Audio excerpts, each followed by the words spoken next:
to come on their own schedule, so they can start missing schedule, or they can start missing appointments, or they can extend their appointments. Okay. But someone who has a new Locs, you know, you would want to explain to them that yes, I want to keep you on the schedule where you're coming every 3 to 4 weeks. Especially, you know, if they're sure that you can't get a style yet, then it's every 3 to 4 weeks. So that way we can start training their hair to lock up over time. And it takes how long for their hair to lock up? Normally it's gonna take you where they start to see that budding process, which I mentioned earlier. You know, when you're 2-strand twist, say you start with 2-strand twists, you'll start to see that transition in 6 months. 6 months. Yeah, so you'll start seeing a transition of the hair in 6 months to where it'll start to bud up. So for example, even that coil look, you're familiar with the coil look? Mm-hmm. Okay, so that coil look in 6 months will start to get more fuzzier. And the hair, that coil here will start to get more solid, have a more solid look. But a normal person, when I say a normal person, that means their hair texture is Afro kinky, you know, not too straight. It will be a 6 to 12 month range for their hair to lock up. And then normally with the straight hairs, honestly, straight hairs, you just gotta train them. You know, over time, they're lock up, and you just train them.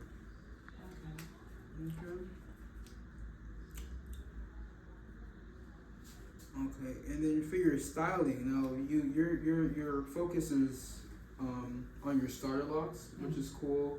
So another thing to consider, you know, if you are able to style the locks because it's long, the starter locks, I would recommend doing like a braided scalp braid. So like that first picture. Yeah, something like that, to where it's down to the scalp. I wouldn't recommend doing the 2-strand twist for the long hair starter locks. I would recommend something where it's down to the scalp, to where they're not touching on it. It's easier for them to maintain. Okay. You can also mention that, you know, keep it in. You know, if they're coming on that 3 to 4 week schedule, have them keep that style in for that time period. And then when you come in, you take it out, you shampoo it, you know, do the goody, and you know, go from there. Okay, so now we're gonna move on to any questions for the traditional locks? Make sure I'm not missing anything to tell you. The sizes. Oh yeah, okay, yeah. I'm sorry. We're gonna go back to our sizes. So your what's it called? Your regular size. Or your largest size, let's start the largest size, is going to be your quarter size. Quarter? Yeah, quarter. So, if you can imagine, it will be the parting size of literally a quarter for your large size. Okay. Normally, to start off, you can do it the bricklay method to start it off. If they don't mention the method, just do, you know, the bricklay method, whichever method is easier for you. But you're going to part in that particular size. And again, you're going to go back to doing either the coil or the 2-strand twist.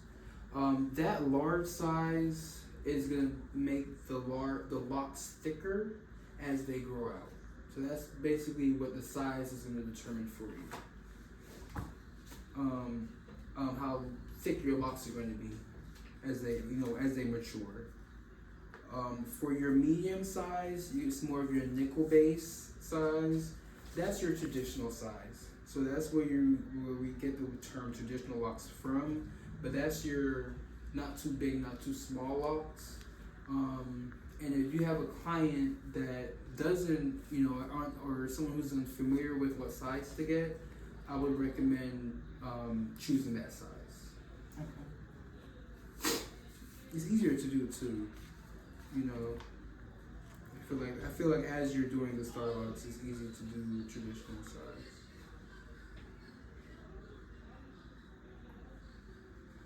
Okay, and then your last size is going to be your nickel. No, I said nickel. Your dime. Your dime size. Okay, so that's your small. Now, your small best fits for styling, if that makes sense. So, for someone who wants to have a flexibility in styling in the future, your best bet will be, a small. Or someone, styling, or someone who wants a fuller look, I would go with a small. Someone who wants a thicker look, I would go with that large size. But someone who wants, again, that styling in the future, that full look, you'll come across those. Go ahead. Would these still be done with coil and two strand or interlock? They're gonna be done with the coil and 2-strand method. We haven't mentioned how to do, or your question is that, yes. Okay. Yeah, you can also do the interlocking method, but if your question is to start the method, then yes, you would do the coil, but it's only 2. Okay. So don't get confused with interlocking, because interlocking is more of a technique that you're gonna be doing. Okay. So your coils and your 2-strand twist is more of the way to start the lock. Okay. You could start now and do some instant locking. That's another way to start it. You know what I'm saying? To where you're taking the actual hair, you're gonna coil it a little bit, but you're gonna use a tool and you're gonna instantly lock that hair. Okay, versus doing because we have to understand that when they do that, they're skipping the natural process of the hair locking up. So versus the hair given the time for the hair, which is that 6 months to 12-month period, to do it on its own, people are, you can now instant lock the hair. Okay, or interlock the hair. Okay, so you can interlock too when you're starting off. You can interlock the root, you can interlock the whole strand. So sometimes, with the straight hair, when they start their hair, if you just interlock that root and honestly just coil their ends, it's not gonna lock up. So you gotta do something. You gotta interlock it some way, somehow. Okay. So that's where you interlock the whole strand. Okay. I'll show you that method to where it's more easier. It's an easier method than doing the instant locking. But that's a method in between from the instant locking. Okay. But your only 2 methods of starting will be your comb coils and your 2-strand. Any questions?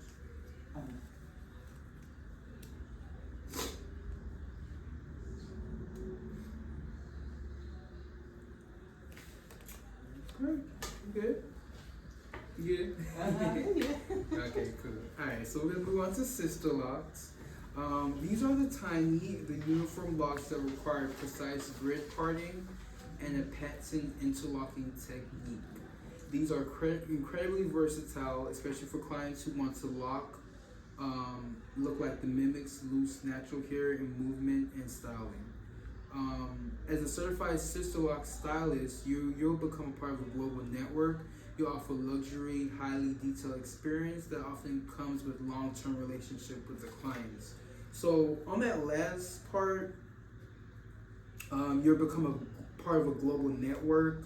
You'll offer a luxury, highly detailed experience that often comes with long-term relations with the clients. I'm gonna touch bases on the fact that with the sister locks, you're gonna come across a lot of people that are gonna go to different people, if that makes sense. So where your traditional locks, those people are more easier, and again, in not doing their hair often. Right. With your sister locks, they have to be on a set schedule. They have to make sure they get their hair done, because in the long term, they're gonna go through that damage with the hair being, that damage of the hair being unkept. But going back to that statement, I wanted to say that because with those clients, that you're gonna want to build that relationship over time. Like for example, I have a sister lock client that I've been doing for years. But you want to make sure that you're taking look at their hair. Make sure you're taking or just keeping up with that hair. With that kind of hair, because as you just do it over time, you don't want to make sure the locks are getting weakened. If they are, you want to make sure you're not doing it too tight. In terms of the interlocking at the root. So over time, that's what you would kind of get from that. With your sister locks, excuse me. Ooh, sorry. with your sister locks, it starts off by saying they are tiny. So you're gonna get someone asks you, well, what's the size of it? So what I would state is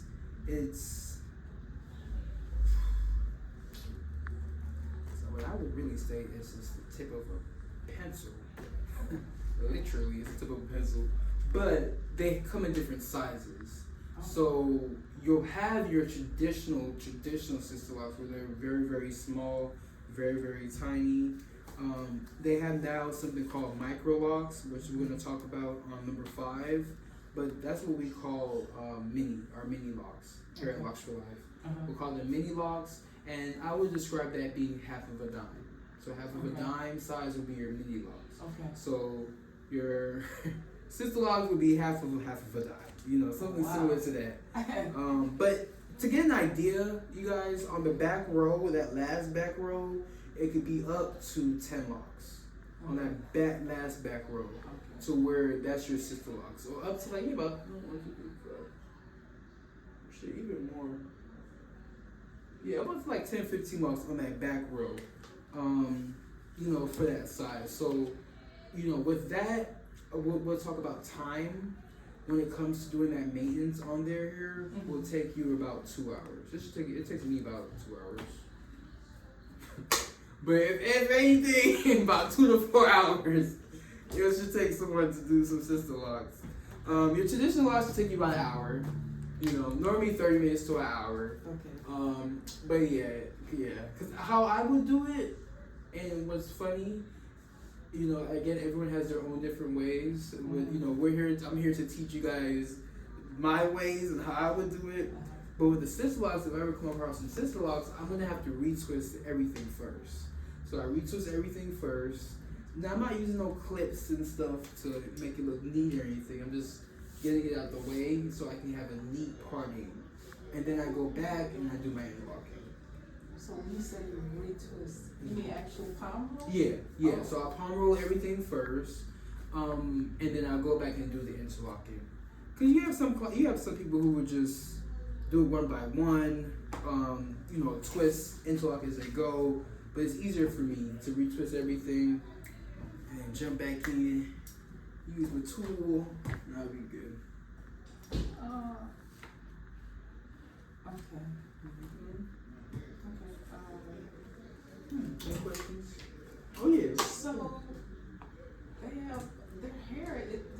The length is so small. It seems like it's just too small. Probably like you would. Yeah. So again, I'm not doing it to where it's neat. So I'm not gonna be using no clips. Okay. I'm gonna show you when we retwist how to retwist to a point where it overlaps the hair. Okay.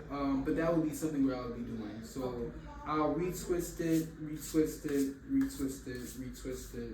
and then I'll do a couple sections, and then I'll go back in, take that lock, and I'll interlock them. But that gives me an easier visual. And that's the thing. I feel like once you start doing something, you want to see how easy it is for you to do it. You know what I'm saying? So you're gonna start picking up your own patterns of ways to do hair.